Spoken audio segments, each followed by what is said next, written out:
قرآن ہمیں بامقصد اور بامعنی زندگی گزارنے کا ایک خاکہ پیش کرتا ہے۔ ہمیں مشکل ترین حالات میں چیلنجز پر قابو پانے میں مدد فراہم کرتا ہے۔ السلام علیکم ورحمۃ اللہ وبرکاتہ۔ ویلکم ٹو استغفار آفیشیل چینل، آپ کا اپنا چینل جس کی ویڈیوز کو آپ لائک کرتے ہیں، پسند کرتے ہیں، کمنٹس کرتے ہیں اور شیئر کرتے ہیں۔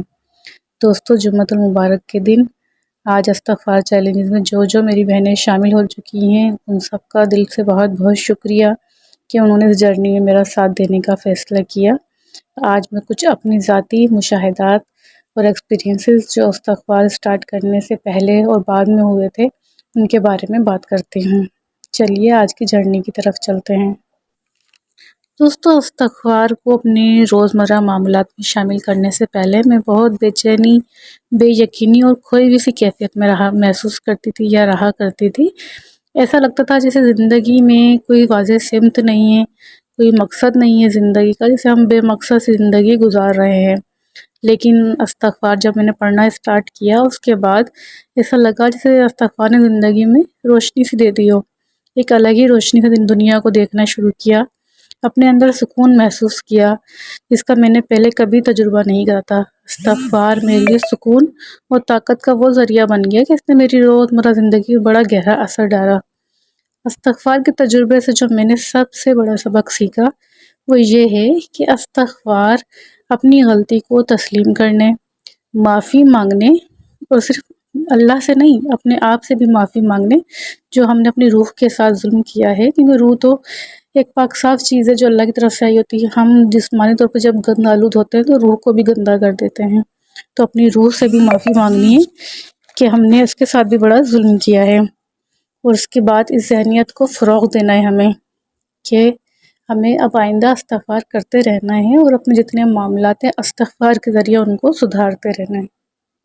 میری وہ بہنیں جنہوں نے ابھی نئی یہ جرنی سٹارٹ کی ہے استغفار 7000 ٹائم والی، وہ کہہ رہی ہیں کہ کچھ پریشانی سے محسوس ہوتی ہے، دل نہیں لگتا، ایسا لگتا ہے کہ ٹائم بہت تیزی سے گزر رہا ہے، اور پھر کبھی ایسا لگتا ہے کہ استغفر اللہ کہنے سے کیا ہوگا، ہمارے گناہ تو اتنے بڑے ہیں، اگر ہم چلتے پھرتے ہی پڑھ لیں گے تو کیا ہمارے گناہ معاف ہو جائیں گے؟ جی ہاں، بالکل آپ کے گناہ معاف ہو جائیں گے۔ اصل بات صرف استغفر اللہ کہنا نہیں ہوتا، اصل بات ہوتی ہے دل کی شرمندگی۔ اگر آپ کسی معاملے کو لے کر جو کہ اللہ اور آپ کے درمیان ہے، اگر آپ دل سے شرمندہ ہیں، آپ دل سے ندامت محسوس کر رہی ہیں، اصل استغفار وہی ہوتا ہے۔ اور زبان سے استغفر اللہ کہنے کا مطلب ہے کہ آپ اللہ کے سامنے ایکسیپٹ کر رہی ہیں اپنی غلطی کو، اپنے گناہ کو، اور ندامت کا استغفار کرتے ہوئے اللہ سے معافی مانگ رہی ہیں کہ میرے رب مجھے معاف کر دے، میری توبہ کو قبول فرما لے۔ تو بس یہ شیطان کے وار ہوتے ہیں کہ وہ ہمارے دل میں ڈالتا ہے کہ صرف استغفر اللہ کہنے سے کیا ہوگا، کہ ہماری توبہ قبول ہو جائے گی، کہ ہم نے اتنے بڑے بڑے گناہ کیے ہیں وہ معاف ہو جائیں گے؟ جی ہاں، بالکل معاف ہو جائیں گے۔ کوئی بھی میرے بہن بھائی جو استغفار کو اپنی زندگی میں شامل کرنے کے لیے جدوجہد کر رہے ہیں، تو میں آپ کو دعوت دیتی ہوں کہ نیچے کمنٹ میں اپنے تجربات ضرور شیئر کیا کیجیے، اور جو بھی آپ کو مس انڈرسٹینڈنگ ہو رہی ہے، جو بھی شیطان آپ کو ورغلا رہا ہے، یا کسی معاملے میں کوئی بھی پرابلم ہو رہی ہے، تو کمنٹس میں ضرور شیئر کیا کیجیے، کہ بعض اوقات ایسا ہوتا ہے کہ کچھ بہن بھائی شرم کی وجہ سے نہیں کر پاتے کمنٹس، نہیں پوچھ پاتے سوال جواب، تو آپ کے سوال جوابوں سے ان کو ہمت ملتی ہے، اور بعض اوقات ان کو اپنے سوالوں کے جواب بھی مل جاتے ہیں۔ دوستو، استغفار کی اہمیت میں آپ کو ایک مثال سے سمجھاتی ہوں۔ دیکھیے، قرآن پاک کی ایک آیت ہے، کلو نفس ذائقۃ الموت، یعنی ہر ذی نفس کو موت کا ذائقہ چکھنا ہے۔ تو دوستو، کبھی آپ نے اس آیت کی گہرائی کو محسوس کیا، جس کو اپنے اندر سے محسوس کرنے کی کوشش کی؟ کبھی بیٹھ کر اس بات کو سوچا کہ زندگی کی اس بھاگ دوڑ میں موت کے بارے میں ہم کیا سوچتے ہیں، کیا تیاری کرتے ہیں؟ زندگی میں کبھی کبھی ناکامی، ناخوشی، یا ہماری مرضی کے مطابق کام نہیں ہو رہے ہوتے، اچانک ہم کسی بیماری کا شکار ہو جاتے ہیں، تو ہمیں ہوپ لیس یا نا امید نہیں ہونا چاہیے۔ جب ہم اپنے آپ کو موت کا ریمائنڈر دیتے ہیں نا، اپنے آپ کو یاد دلاتے ہیں کہ ہمیں یہاں نہیں رہنا، ہمیں مر جانا ہے، یا ہمیں موت کا ذائقہ چکھنا ہے، یا کیا ہمیں موت نہیں آئے گی، تو پہلا خیال ہمارے دل میں کیا آتا ہے؟ جیسے ہی ہم موت کو یاد کرنا شروع کرتے ہیں تو پہلا خیال ہمارے دل میں کیا آتا ہے، یا وہ پہلا کیا کام ہے جو آپ کو یاد آتا ہے؟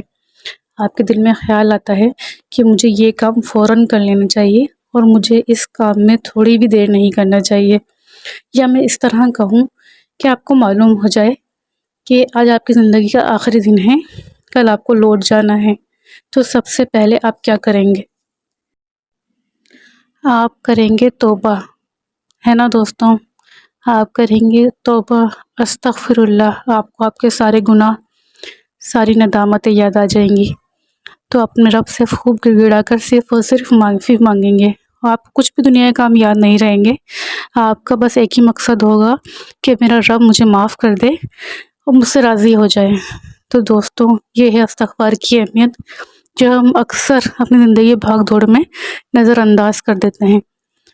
تو بس جو کام ہمیں اس وقت کرنا ہے، اس کام کا اسٹارٹ ہمیں آج سے ہی کر لینا چاہیے۔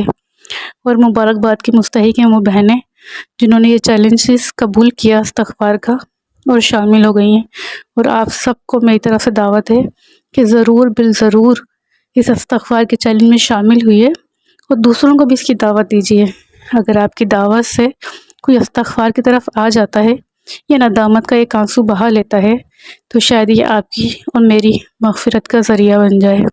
دوستو، آج کی ویڈیو بس یہیں تک۔ ویڈیو میں کچھ بھی اچھا لگا ہو، لائک، شیئر اور سبسکرائب ضرور کیا کیجیے۔ دعاؤں میں یاد رکھیے گا۔ انشاءاللہ تعالی نیکسٹ ویڈیو میں ملتے ہیں۔ اللہ حافظ۔